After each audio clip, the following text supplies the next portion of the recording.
ए वर्षा लोकमानकर पिछा छाड़ुनी लोकमानकु डराई डराई मारुछि।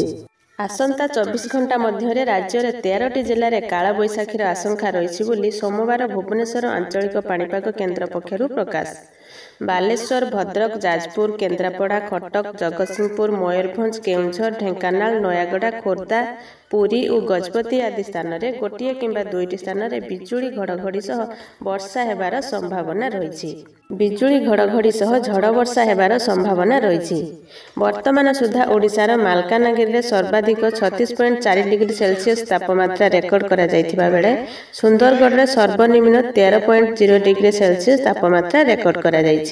तेबे आसंता 4 और 8 तारिख में उत्तर और दक्षिण ओडिशा समेत उपकूल और केन्द्रीय ओडिशा रे काल बैशाखी वर्षा हेबा नै आंचलिक पाणीपाग केन्द्र पक्षरु प्रकाश।